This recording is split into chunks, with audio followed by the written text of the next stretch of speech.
All right, welcome to another deep dive. This time we're getting into some seriously creepy stuff. Cornfield horror. Oh yeah, cornfields. Definitely unsettling places. These are first-hand accounts, and whether they're true or not, man, they always get to me. I get that. I mean, think about it. Have you ever walked past a cornfield, especially at night, and not felt at least a little creeped out? It's not just at night though. It's like something about those tall rows. Yeah. You can't see what's in there. Exactly. The rustling sounds, the limited visibility. It messes with your senses, like almost sensory deprivation. Makes you paranoid. Totally. So the first story, it's called The Shortcut. It starts with a kid in Nebraska biking to school. Classic. His parents are like, whatever you do, stay out of the cornfields. Good advice. Of course, what happens? His bike chain breaks. Uh-oh. Now he's stuck with a choice.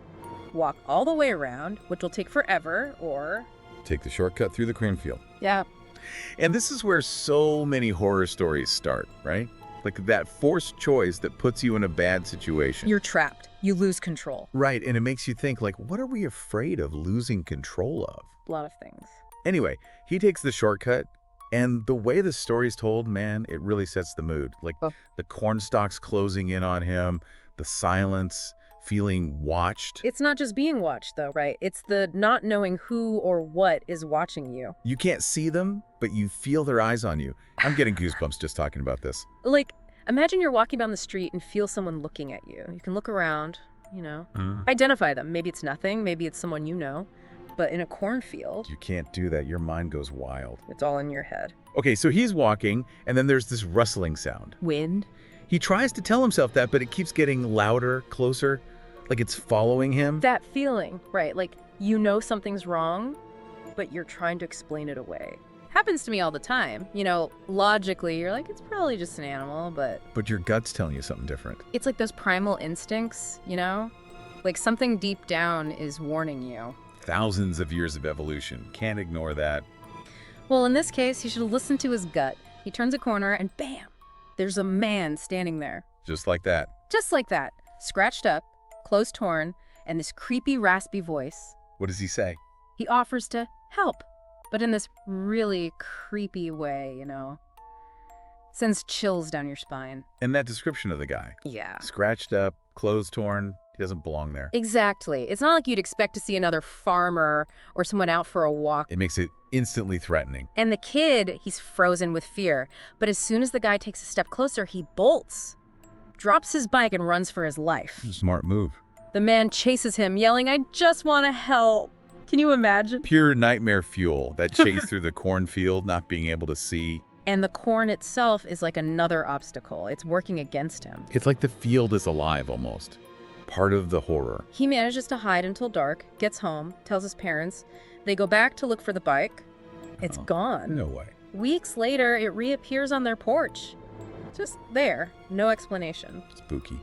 They ended up moving. That's how freaked out they were. I can't blame them. That's just unsettling. Like, it implies that whoever took the bike was watching them. It's deliberate. It's a message, almost. So what do you think? A prank gone wrong? A real threat? Or something else. That's the thing about these stories. They make you wonder. And get under your skin. They tap into our fears, what we don't understand. All right, that was intense. Ready for story number 2?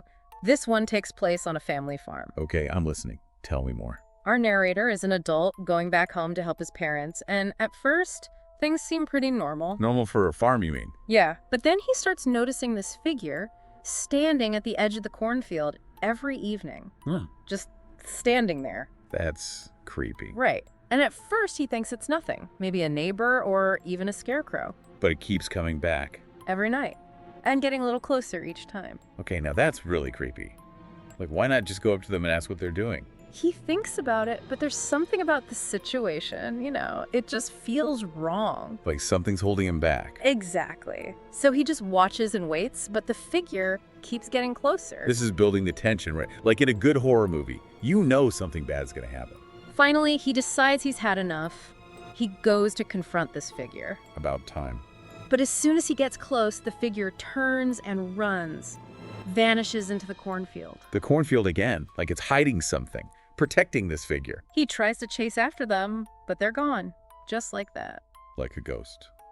He asks a neighbor if it could be their son, but nope. No son living there for years. So who is this person, and what are they doing lurking around the farm? And the fact they run away. It's like they don't want to be seen. But why? So many questions. And it's about to get even weirder. Things take a turn for the worse when the power goes out on the entire farm. Pitch black. Oh no. He hears rustling out in the cornfield, grabs his flashlight, and goes to investigate. What a brave or foolish guy. And guess what? He sees the figure again. Still lurking. But this time, they're holding something. A pair of garden shears. Okay, now this is getting serious. Like, it's not just creepy anymore, it's threatening. Exactly. Like, what are they planning to do with those shears? The narrator is in real danger now. He gets chased into the cornfield again, barely escapes. The police come, but find nothing. Of course they don't. But they do figure out that the power outage wasn't an accident. What do you mean? Someone deliberately poured water on the breaker box. So it was planned. This figure, they sabotaged the power. It's like they're playing with him, you know, making him feel more and more vulnerable. And isolated. Stuck out there with no power, in the dark, knowing this creepy figure is out there somewhere. It makes you wonder, what was their goal? What were they trying to achieve? We might never know. That's what makes these stories so scary. The unknown. Okay, before we get too deep into that, let's move on to our final story. This one takes us to Iowa. Iowa? Again with the cornfields. You guessed it. This guy moves to a new house, hoping for some peace and quiet. But what do you think he finds next door? I think we both know the answer to that. It wouldn't be a cornfield horror story without a cornfield. A massive cornfield. And things get weird pretty quickly. Yeah. Yeah, so this guy moves to this new house in Iowa, looking for some peace and quiet, you know. I can relate to that. But of course, what does he find? Right next door. Let me guess. A cornfield. A huge one. Practically in his backyard. Not so peaceful and quiet now. No. And it doesn't take long for things to get strange, like really strange. That happens. So one night, he's outside, just having a cigarette, Okay. and he hears this scream coming from the cornfield. Oh man, I hate that. That feeling when you hear something you can't explain. But this wasn't just any scream. This was a child's scream. Oh no. That's just awful. Like it hits you right in the gut. It's chilling, right? I mean, what do we even do with that? It's like instantly you think the worst. Like a kid's in trouble. That's what he thought. He grabbed his rifle, ran straight into the cornfield, searching everywhere. Did he find anything? Nothing. That's so unsettling. The police came, searched the whole area, nothing. No sign of anyone, no explanation for the scream. So, what? Was it just a prank? They considered that. Maybe some kids messing around. He couldn't shake the feeling that something was wrong, and later that night, Oh no, what happened? he sees a fire in the cornfield. A fire, like a bonfire. No, like a real blaze. What? How did that even... He had to scramble to put it out with a garden hose. Luckily, he stopped it before it got out of control. That's crazy. So, Huh. first a scream, now a fire. What is going on? Okay, hold on. It gets even weirder. He goes back to his house after putting out the fire, and it had been ransacked. Someone had broken in, tossed the place. It was a mess. So while he was out fighting the fire, They broke in. that's just too much. Like, it can't be a coincidence. Yeah, that's what he thought. The scream, the fire, the break-in. It felt like someone was targeting him. Like they were playing a game with him. Mess with his head, make him paranoid. Exactly. And it makes you think, what was the point of it all? What were they trying to achieve?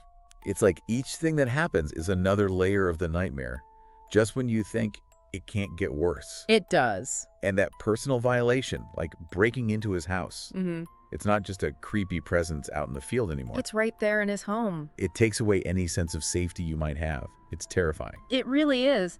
And it leaves us with so many questions like, was there a connection between the scream and the fire? Was the ransacking planned or just opportunistic? We might never know. But that's what makes these stories so effective. They get under your skin. Yeah. They make you wonder about the things we don't understand. The things that go bump in the night. Yeah. Okay, well, that's 3 cornfield horror stories for you. Each one creepier than the last. It's like a journey into darkness. From a simple shortcut to a full-blown nightmare. And it makes you think twice about what might be lurking out there, just beyond the edge of the field. In those rustling rows. Huge thanks to you for joining us on this deep dive. We hope you enjoyed getting creeped out with us. And maybe next time you're near a cornfield, you'll listen a little closer. You never know what you might hear. Until next time, sleep tight. Hmm. This guy, he just wanted some peace and quiet, you know? That's why he moved to Iowa. It's the heartland. You'd think it would be peaceful. Right. But with that giant cornfield in his backyard, well, peace and quiet was hard to come by. So cornfields attract weirdness, or maybe they just make you notice it more. Maybe both. Anyway, one night, he's outside, having a cigarette. It's dark. And then He hears something. a scream coming from the cornfield. Ugh, I hate that. Like in the movies. It was a child's scream. Oh, God. Who wouldn't freak out? It's like your worst nightmare. A kid in trouble. That's what he thought. He didn't hesitate, grabbed his rifle, ran straight into the cornfield. Searching for the kid. Yeah, but he found nothing. Nothing. The police came, they searched too. No trace of anyone, no explanation. So creepy. It's like, what do you do with that? Just nothing. He tried to tell himself it was a prank, some kids messing around. Deep down, he knew something was wrong, and he was right. Later that night. What happened? More screaming. Worse, he sees a fire in the cornfield. A fire.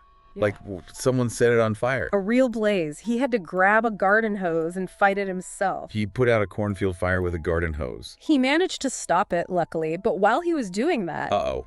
Someone was at his house. Yeah. When he got back, the place had been ransacked. No way. Tossed like they were looking for something. So while he was out fighting the fire, that can't be a coincidence, can it? It felt deliberate, like someone was watching him, planning this. This is like next level creepy. It's like each thing was another step, another layer of the nightmare. First the scream, then the fire, then the break-in. Each one building on the last, getting more and more intense. And the violation of his home. It's like nowhere is safe. It makes you question everything. Like, what was the goal? What was the point of it all? Was there some bigger plan? We might never know. Yeah.